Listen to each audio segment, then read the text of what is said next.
On this episode of the CBD University podcast, Trendy Topicals and other hot products from a recent report, How to Navigate the Complicated World in CBD Retail. We'll talk with the publication who presented the report and help you understand the many aspects and considerations of our evolving industry. This is the CBD University podcast, and it starts right now.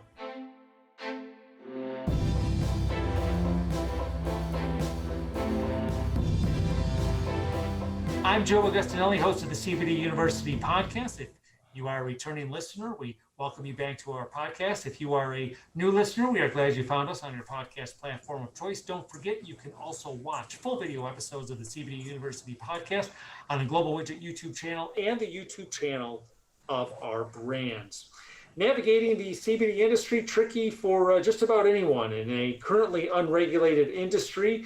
Navigating that industry in retail could be a huge challenge for retailers, distributors, and even consumers. I'm joined on this episode by Laura Drotleff, a reporter from Hemp Industry Daily, who recently published a report in collaboration with Nielsen Global Connect, How to Navigate the Complicated World of CBD in Retail. And this is another one of our, if you're watching the video episode, another one of our Zoom episodes, given the current pandemic going on. We're not able to have outside guests in the studio, but hopefully maybe someday have you guys down to our facilities here in Tampa. But for now, Laura, thanks for joining me. Thanks for having me on the show, Joe. I appreciate it. And for our listeners and viewers who have watched or listened to past episodes, you're probably very familiar now with the name Hemp Industry Daily. We've had quite a few of their team on. We always enjoy talking with them on different aspects of the industry.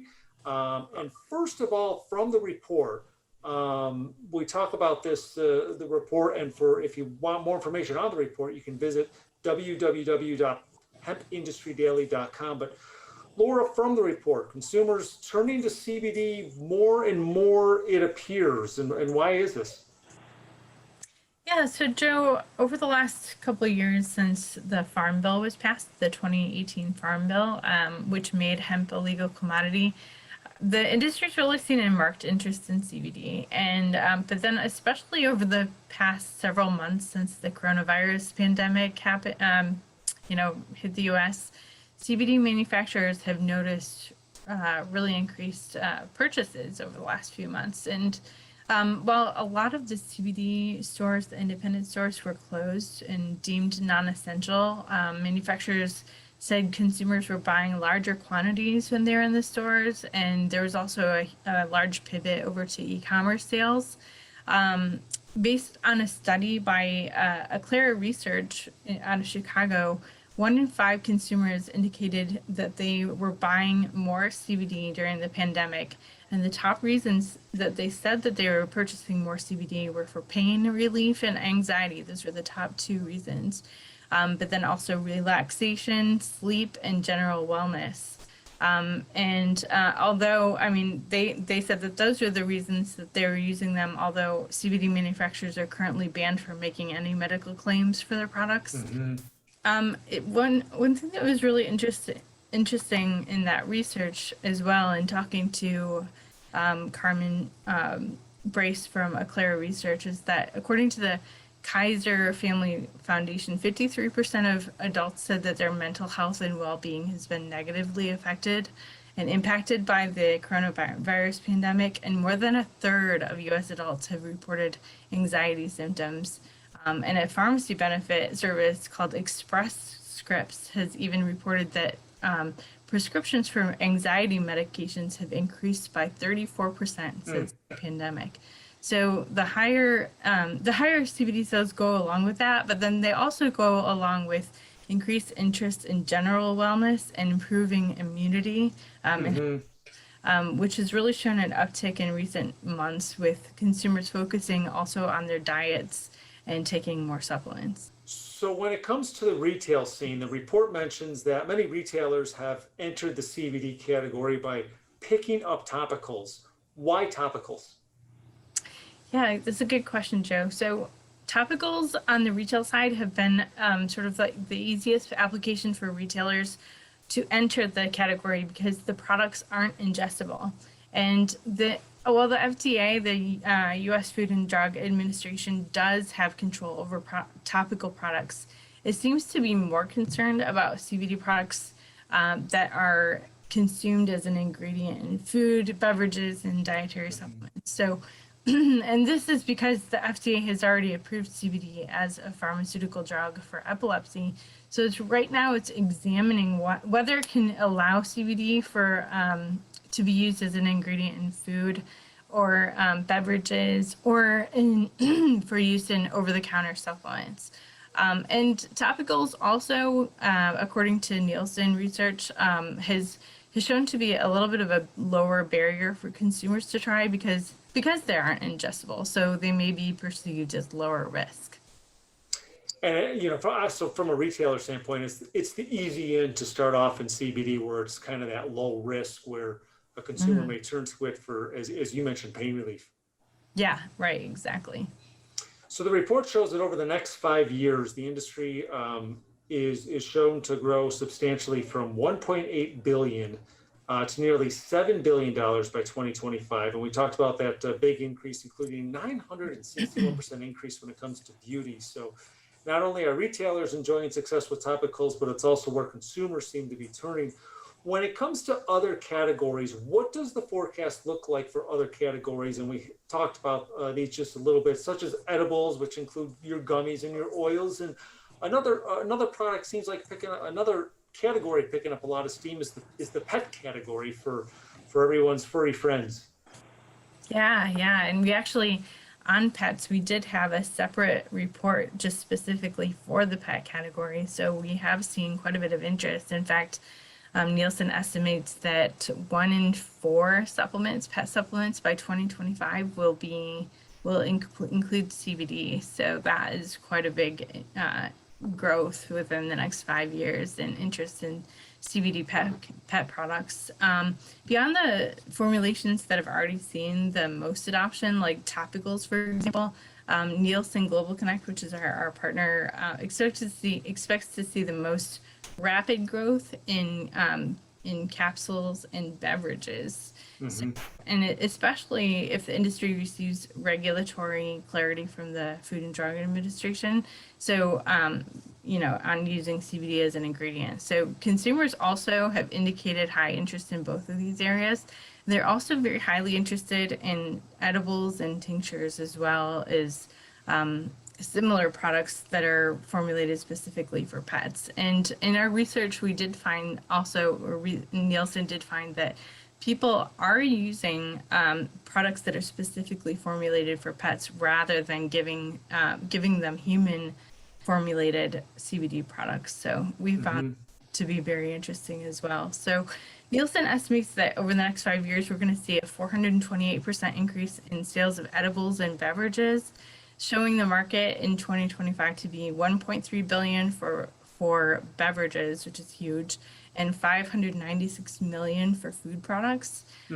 And there will be it looks like 164% increase in purchases of pet products, which will be a $506 million industry, and then 159% increase for over-the-counter supplements. So that will be a $1.5 billion industry in 2025.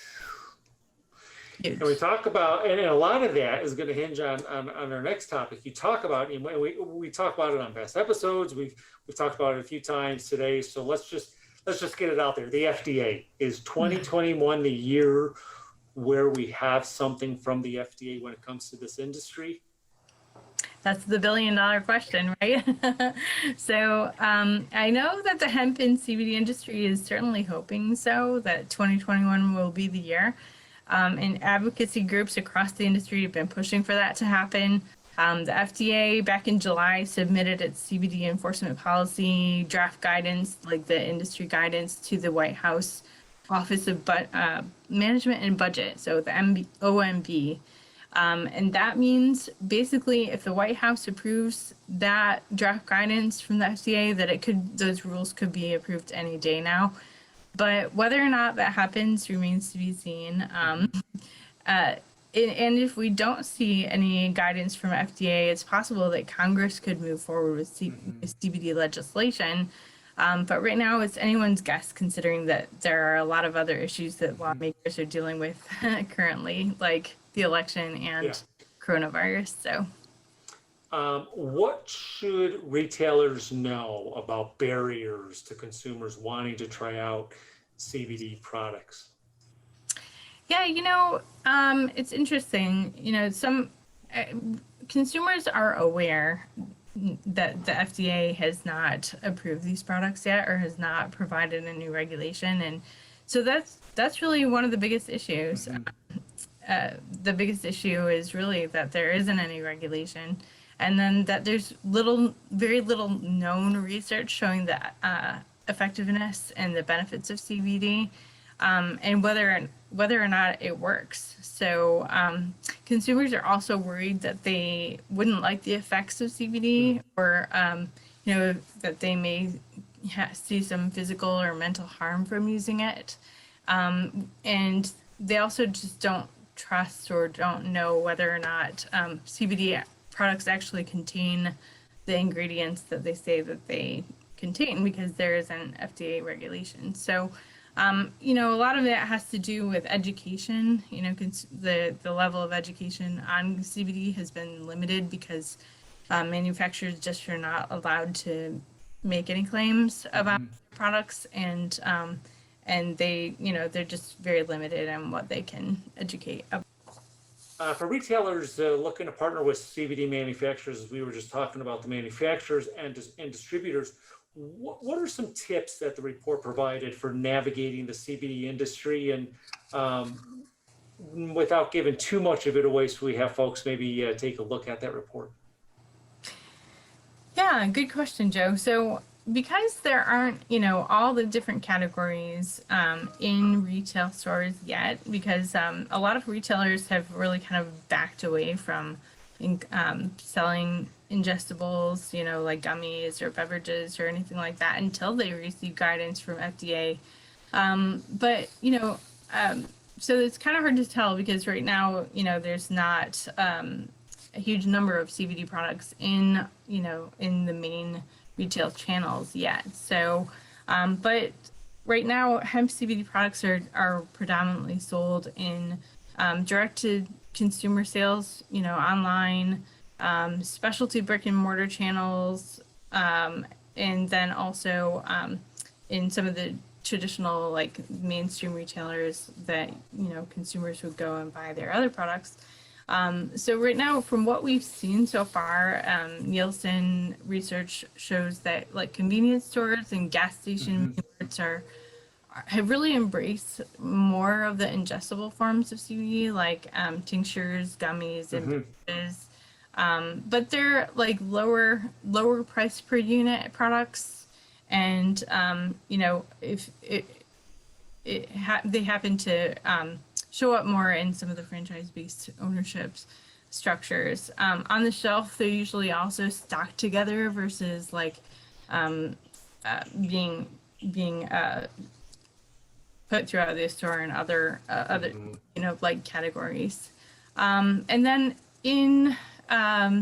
so the other thing for, like, convenience stores and gas station mini marts is that some of the smokable products are a little bit more commonly sold in those stores, which makes sense, because that's where a lot of people who use tobacco will get their products as well. So that makes a lot of sense. And also single serve hemp CBD beverages, Nielsen sees some really good opportunities in that channel as well for beverages. And then on the grocery side, in the grocery channel, there will probably be more of a wider category or wider assortment of products, and also maybe larger scale products, more expensive products. So, like, larger size bottles and higher price products will be more available, or more appropriate for the grocery and drug channels as well. So some of the ingestibles right now are not widely sold in groceries, but they can be found in, like, wellness centers, or like store-in-store formats that are found in the grocery channel. And then some of the medically positioned products, like for pain and sleep, like capsules and tinctures and topicals.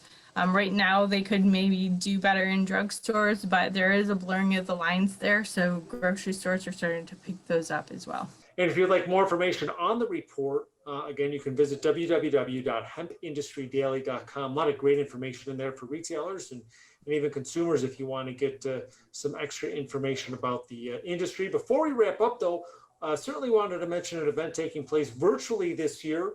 It started at the beginning of November, just before we first published this episode, and it continues really through the 4th of December, if I'm correct, with the main event December 2nd through the 4th. That's the MJ BizCon, virtually, in-person events, maybe next year, hopefully. So if you're listening in prior to that time period, before it wraps up on December the 4th, Laura, what can folks look forward to?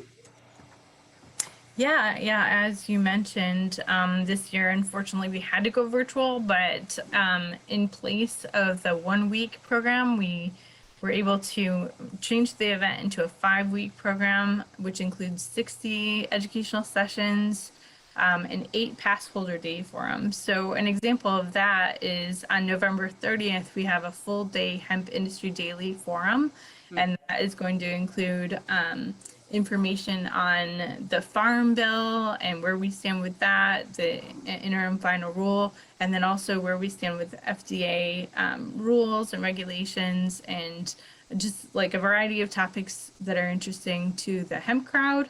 And then we have a whole host of new and exciting elements, lots of different topics depending on what your area of interest is, for Canadian industry members, international industry members, people who are based in California. It's just like a whole variety of different sessions. So it's going to be really exciting. In our main event, the first week of December, that includes a keynote address from John Mackey, who's the CEO and co-founder of Whole Foods and the co-author of Conscious Capitalism. So he's going to be weighing in on marijuana and hemp and CBD and where that's going from his perspective. And then we have a whole host of new and exciting elements that we're trying to make it fresh and exciting, so it's not just like everyone sitting there and staring at their screen the whole day. So I think it'll be a lot of fun and definitely really exciting. It's still going to have that exciting feel of MJ BizCon, and so definitely make sure that you register. It'll be a lot of fun. And once again, you can find out all the information, hempindustrydaily.com. We'll have the links to where you can register. We'll also share some of the registration links on our social media channels after we publish this episode, and then as we lead up to that December 2nd to 4th main event. Laura, thanks so much again for taking time out of your day to join us for this episode of the CBD University podcast.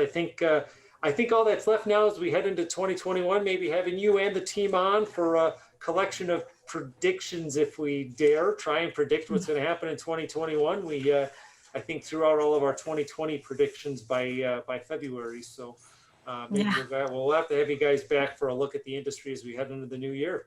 Yeah, that sounds like a lot of fun. And thanks so much for having me today. This is great. Thank you. Once again, that's Laura Drotleff of Hemp Industry Daily, my guest on this episode of the CBD University podcast. And a reminder that if you have not yet done so, to subscribe to our podcast, on your favorite podcast platform of choice. You can do so by hitting the subscribe button wherever you get your podcast, or also on the YouTube channel of both Global Widget and our brands. You'll get notifications when new episodes are published by video or audio each week, depending on where you subscribe. I'm Joe Augustinelli, the host of the CBD University podcast. Thanks for tuning in. These statements have not been evaluated by the Food and Drug Administration. The CBD products are not intended to treat, cure, or prevent any disease or condition. Always consult your personal physician about CBD and using CBD products. CBD should never be used by anyone under the age of 18. This content is not intended to provide legal advice regarding the legal status of CBD and CBD products.